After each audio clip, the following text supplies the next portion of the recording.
trabalho era a atividade em que a humanidade como um todo estava envolvida por seu destino e natureza, e não por escolha. O trabalho é a condição natural dos seres humanos e, portanto, não trabalhar seria classificado como anormalidade. A ligação do progresso com a autoconfiança, segundo Bauman, é direta, pois a fé no progresso existe uma autoconfiança coletiva impossível, até porque os indivíduos eles são extremamente capitalistas, então acabam que não conseguem ter autoconfiança no próximo e desejam aquilo só para si. Para ele, elementos sólidos ou inabaláveis sempre perdem o controle e não são capazes de administrar o mundo. O progresso agora se torna algo mais individualizado, junto com o aperfeiçoamento, que agora busca aumentar a qualidade de vida, e isso só depende de escolhas individuais de cada um. Na modernidade líquida, a continuidade deixa de ter valor acumulativo que o aperfeiçoamento pede, já que o tempo é um conjunto de fatias separadas justapostas em série. E neste contexto, nenhum projeto de vida suporta, de fato, uma vida inteira. Vira uma piada. A alegoria de Bauman para este modo de experimentar o mundo está na relação entre os nômades e os sedentários.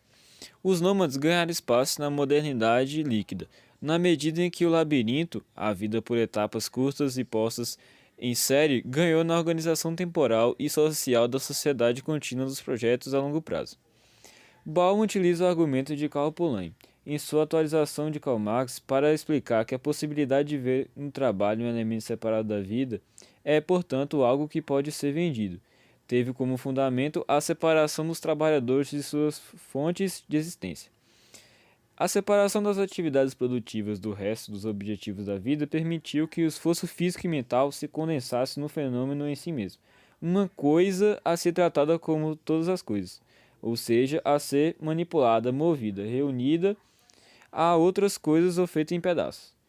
A extração máxima do trabalho é vista no modelo de fábrica fordista, o mito do aumento de salários dado por Ford para que seus empregados pudessem comprar os carros que fabricavam encobre o motivo verdadeiro da ação heterodoxa do diretor, pois o objetivo do aumento de salários era diminuir a rotatividade de sua empresa, o que lhe causava atraso na produção e, portanto, perda de dinheiro. Este modelo gera uma relação face a face de trabalho e capital. Segundo Bauman, essa relação é até mesmo complementar, para além de comportar um embate permanente, já que os empregados tinham que se manter fortes e saudáveis para serem de fato empregados, e os empregadores precisavam continuar comprando trabalho e mantendo o proletariado empregado. A presente versão liquefeita, fluida, dispersa, espalhada e desregulada da modernidade pode não implicar o divórcio e ruptura final da comunicação, mas anuncia o advento do capitalismo leve e flutuante, marcado pelo desengajamento e enfraquecimento dos laços que prendem o capital ao trabalho.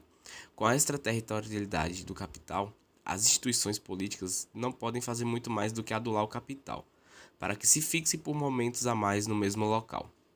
A única chance de um governo preocupado com o bem-estar de seus cidadãos, mas ainda preso aos moldes da sociedade capitalista, é jogar o jogo das empresas, da iniciativa privada e utilizar seu poder de regulação para fazer o inverso. Desregular, desmantelar e destruir as leis e estatutos considerados impeditivos aos interesses do capital.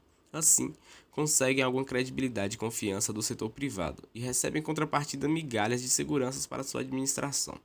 Na prática, isso significa baixos impostos, menos regras e, acima de tudo, um mercado de trabalho flexível. Em termos mais gerais, significa uma população dócil, incapaz de oferecer resistência organizada a qualquer decisão que o capital venha a tomar. Dentro dessa perspectiva, quem mais sofre é o trabalhador de rotina, o proletário de trabalhos repetitivos, que não interage com o cliente e não precisa renovar seu método de trabalho constantemente, pois ele é o mais fácil de ser substituído e é o mais vulnerável às mudanças de interesse geográfico do capital. Sennett é citado por Bauman por ter um trabalho relevante na análise ao longo do tempo da moral dos trabalhadores no mesmo local. Uma das suas conclusões foi a diminuição da motivação e da moral dos trabalhadores após rodadas sucessivas de demissões nas ditas reduções de tamanho. Em vez de ficarem mais confiantes em seus cargos, eles perderam os interesses em investir tempo e raciocínio no emprego que não dava-lhes segurança nenhuma. Procrastinação é o aperfeiçoamento constante e objetivo dos projetos de ordem da modernidade contra o consumo imediato e o trabalho como estético. Situações observáveis na contemporaneidade, segundo Bauman, podem ser explicadas com a alegoria de procrastinação. Essa análise do autor é uma posição ativa frente aos eventos, pois deixar propositalmente para amanhã algo que seria no acaso colocado no presente parte do princípio de que o tempo pode ser manipulado pelos agentes. Na modernidade, ela ganhou um novo conceito, se baseando no tempo agora enquanto história. Esse conceito leva em consideração a passagem de tempo enquanto a troca sucessivamente de momentos presentes. É necessário imaginar a procrastinação sendo diferente do senso comum. Não como a preguiça de fazer algo, mas como a manipulação do tempo para o término de uma tarefa, de maneira que o término sempre adiado é amparado por um processo de produção sempre estendido. Este princípio de adiantamento de satisfação foi fundamental para o modo de vida moderna, já que a transformação feita pelo trabalho envolve a noção de que podemos investir mais para lucrar no futuro. Atualmente, a ambivalência da procrastinação leva a dois caminhos opostos. O primeiro se refere ao adiantamento eterno, que se traduz no trabalho pelo trabalho. Já a outra tendência se refere à estética do consumo. Na cultura do consumidor, o valor da procrastinação é o relativo à estética do consumo. Funciona como negação da própria procrastinação, portanto, abolição da espera, satisfação imediata de desejos de compra. Precarização. Processo que se torna algo precário, diminuindo sua qualidade e eficiência. Conjunto de alterações relacionadas com o mercado de trabalho e com outros trabalhadores, especialmente com a perda e ou não garantia dos direitos. Para cada nova vaga criada, há a abolição de diversos postos de trabalho, processo esse constituinte do próprio progresso tecnológico, do esforço moderno de racionalização que se mantém no giro econômico. As pessoas já vulneráveis diante do capital não estão em condições melhores, pelo contrário, cada vez mais se vê em um mundo precário e descartável. Experimentam o mundo como um lugar sem sentido, feito de objetos que servem para a utilização imediata e descarte. O lado fraco da relação é o trabalhador, que perde para o capital por estar sempre local não extraterritorial, por ser manejado conforme as necessidades imediatas do capital, não por prender o capital em sua produção máxima.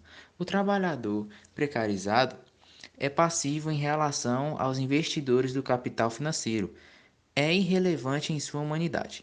Ao mesmo tempo, é desinteressado em relação aos grupos de trabalho, que poderiam resolver alguns de seus problemas, como os sindicatos. A falta de engajamento e impossibilidade de ação coletiva são fatores essenciais para as maiores dificuldades contemporâneas em encontrar possibilidades de mudanças.